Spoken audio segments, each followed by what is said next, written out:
What's going on, everyone? Jeremy here from the Quartering, still battling the flu. Rolled out of bed to get today's news done for you. Donald Trump going absolutely nuclear, not just on the Somalian fraud, but Ilhan Omar has been tied into this, who's now worth, $30 million after having a negative net worth, $75,000 the previous year. I'm sure it's just a coincidence. I'm going to go right into Trump's comments, all the updates, because there was a hilarious press conference done by a Somali he's just basically in full blown panic. Let me say this quick. This is very likely the last chance a lot of people are going to give Republicans to really do something. Okay. Many of us have started to see that there's not going to be much coming out of the Jeffrey files. We're not going to get any justice for all these judges that went after Trump, other than spurious mortgage fraud stuff. If Republicans want to win the midterms, they have to go nuclear. They have to stop caring about the high ground and having their, being better than the Democrats. They have to get down in the mud. They have to get down deeper. And they have to really start punishing these people. Otherwise, a lot of people are going to abstain from voting. I'm not saying that's what I'm saying. I'm saying that's what the general consensus is, especially online. Now, again, we all know online is very different than, the real world, but it doesn't mean it's totally fake. Here's Trump unloading on Somalia and Ilhan Omar. The mayor of Minneapolis, Jacob Frey, is saying that he's actually proud to have the largest Somali community in the country, and his police chief... Well, then he's a fool. I can be proud to have the largest Somalian. Look at their nation. Look how bad their nation is. It's not even a nation. It's just people walking around killing each other. These Somalians have taken billions of dollars out of our country. They have a representative, Ilhan Omar, who they say married her brother. It's a fraud. They say that. They do. She tries to deny it now, but you can't really deny it because, it just happened. They have destroyed Minnesota, that beautiful land, that beautiful state. It's a hellhole right now. Mm-hmm. And the Somalians should be out of here. And all they do is complain, complain, complain. You have her. She's always talking about the Constitution provides me with... Go back to your own country and figure out your Constitution. Dang! Trump really does not give one single F anymore. But again, I will reiterate, the base wants some metaphorical scalps here. We want some people we want Tim Walz to be impeached. We want whatever the maximum legal pressure that Trump can put on the state of Minnesota. That's what we want. And I also want it placed on every other state. Every federal dollar that we can cut off to Minnesota right now, we should be doing it. We should be cutting off their food stamps. We should be cutting off every federal dollar until they open up all of the books, not just on their food stamps, but all this other stuff.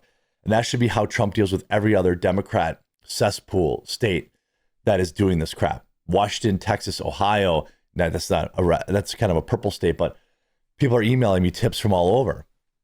And by the way, the black community knows this has been going on for years.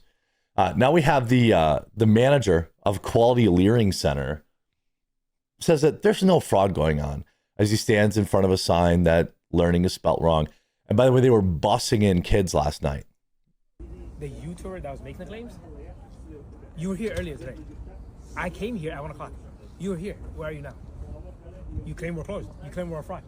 Where are you? Why are you not here right now? Because you're doing a press conference and you're trying to not get arrested. This is how, cavalier these criminals are. They know they're not going to go to jail. So they're just, what do you mean? We're always here. It's like you're trying to put out a certain message about a certain group. I'm not going to make that claim. I don't want to make that claim without me knowing him personally, but that's what it seems like he's doing from his front. Where are you right now? He was here earlier. He was recording us. We had no issue with it. We told him, hey, just get off our property. You can record. No, he's not here. He came outside of those hours and then claimed, hey, they're closed and they're still making money. They're using taxpayer money to work. And it's like, you don't come outside of operational hours and then say they're using taxpayer money. That was completely false. As you can see, we're open. Except you are getting taxpayer And it doesn't matter when he arrived. By the way, Tim Walz and Minnesota have now taken down the child care licensing page because too many people were, citizen journalists flooded the streets and they wanted to protect all this fraud. By the way, according to Nick Shirley, no more leering. Quality Learning Center has been shut down. Journalism that creates actual change. They don't know what to do now. Should they stay shut down or continue leering? Is there fraud going on here? No, it's a video. I just want to know. What's your response? Huh? Get the out of here. What's your response? I thought he said they had no problem with them filming. That's a pretty nice, expensive Galaxy Z Fold phone he's got to the there. allegations, is there fraud going on here, and is there children? That's all. Don't harass me for the here. We are aware of a video that's being circulated that has gained local and national attention about child care centers in Minnesota.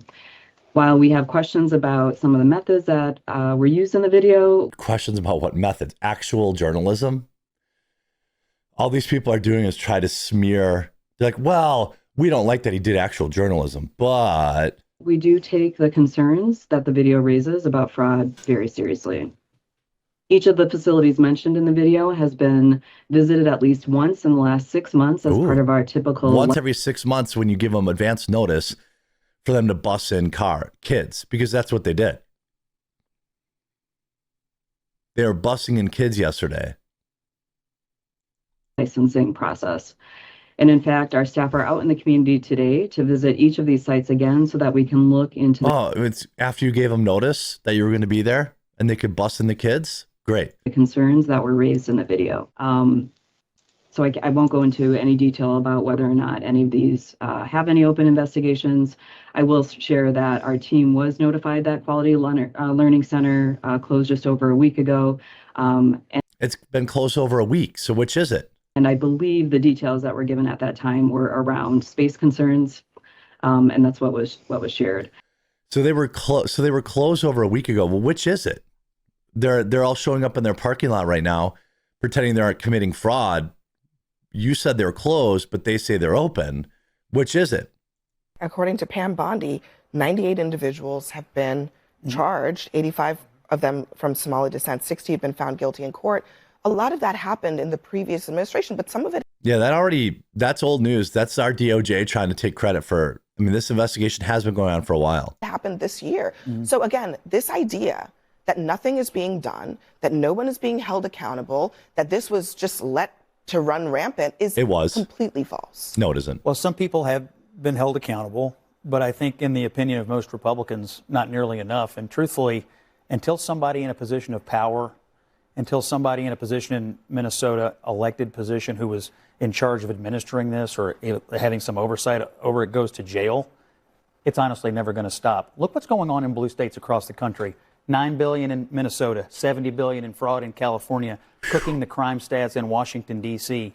When is someone in a position of power going to go to jail for the rampant hold on fraud? A second. You can put all the low-level people in jail you want, but until somebody in charge goes to jail, it won't stop. Trump has according to Pam. He's right. I talked about that earlier in the video. That's where American voters are right now. And Trump better hear this. People who are running for midterms better hear this. They're out here stealing our money. Okay? Stealing our money in broad daylight. You better put them in jail or you're not getting my vote. I'm not a black pillar. I think a lot of these like psyop black pill guys who are like, I vote because how this guy looks and I'm going to withhold my vote. They're like a Democrat psyop. They're not even really Republicans. But there are real Republicans who feel like I feel and are just really sick of tweets. Don't tweet about it. Be about it. Everyone seems to be talking about the viral video by YouTuber Nick Shirley visiting Somali-run daycares in Minnesota that receive millions in taxpayer money and showing a lack of kids present. Well, I have a strange twist for you. The daycare that's getting the most attention from Shirley's video is the Quality Learning Center, misspelled as Quality Luring Center. While answering questions today, the state commissioner in charge of licensing daycares claimed that the Quality Learning Center permanently closed 1 week ago, which would have been before Shirley filmed his video. Listen. I will share that our team was The daycare is open and is legitimate. We saw state inspectors leaving, and we hope to find out by the end of the week if they made any new findings. I'm sure they'll never admit it. You know, we have, the House Majority Whip, Tom Emmer, demands answers from Tim Walz on $9 billion Minnesota welfare fraud. Here's what American voters don't want to see. Okay, let me be very clear. I know my voice is cached. I'm fighting as hard as I can. We don't care about another, oversight committee or an interview on Capitol Hill or a grilling. Okay, we don't care about that. The only people that cares about that crap is the politicians that get their sound bites. Okay, Ted Cruz, Trey Gowdy used to be really good at it, but nobody goes to jail from those things. Oh, we're gonna bring all these social media heads together and really give them the what's for. Nothing happens. I will start voting again when you start putting these people in jail. All right? I'm withholding my midterm vote until you do something. All right? Ilhan Omar faces investigation after outrage over massive wealth gains. Her net worth went to $30 million over a year, a 3,500% increase relative to 2023. The gains largely come from her husband and his business, including a California winery and his venture capital management firm, Rose Lake Capital. Rose Lake Capital's value jumped from zero to 2023 to between 5 and 25 million in just a single year. Additionally, the firm bragged about its officers managing $60 billion in, quote, previous assets. Recently, the names and bios of Rose Capital's 9 officers were removed from LinkedIn, raising questions about why. I mean, that's winery business, which faced fraud allegations previously, also saw its estimated value explode between 1 million and 5 million in 2024, further fueling recent questions about Omar's personal finances and massive feeding our future fraud. Put her in jail, denaturalize and deport her, or you don't get my midterm vote. That's quite frankly where we're at right now. I hope you were informed by this video. I hope you enjoyed it. Sorry about my voice, and we'll talk to you again real soon.